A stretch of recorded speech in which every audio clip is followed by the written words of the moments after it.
all want to remember whatever we have read. A week from now on, you can't even remember what you read from that book. It's very crucial when it happens to our academic life.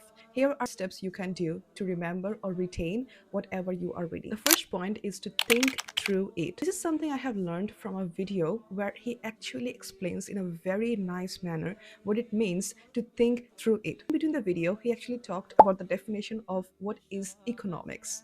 That is something he hasn't written nowhere in the video screen. He just talked about it.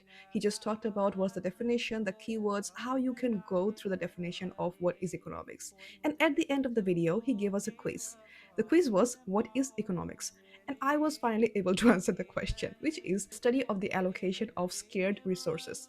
I remember it. So basically, how do I remember still what is the definition of economics? Because he has nowhere written that definition in the whole screen of his video. He actually went through the keywords of the videos and made us understand what actually those mean. What is the meaning of the allocation? What is the meaning of scarce resources? What does that even mean? And that's how we remember, even though he has nowhere even mentioned it in the whole screen. He just talked through it. Whenever you're reading a sentence, you just make sure you are actively reading that sentence, not just skimming through it.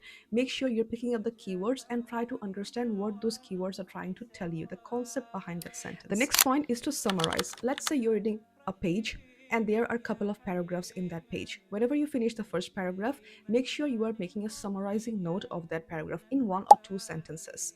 The next paragraph, make a second summary. In the third paragraph, make sure you are writing the summary of that specific paragraph, but also the summary of the first 2 paragraphs.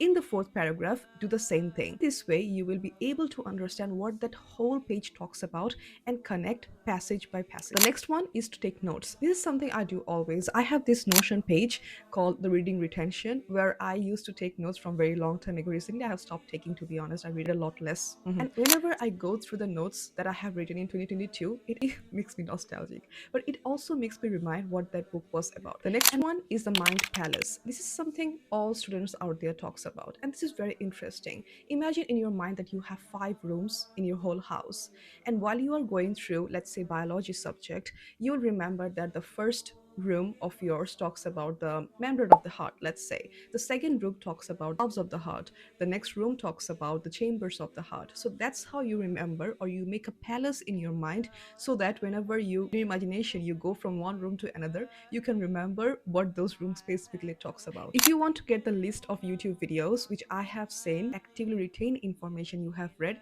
then make sure you are typing videos in the comments so that you can get those list of videos to your inbox for free.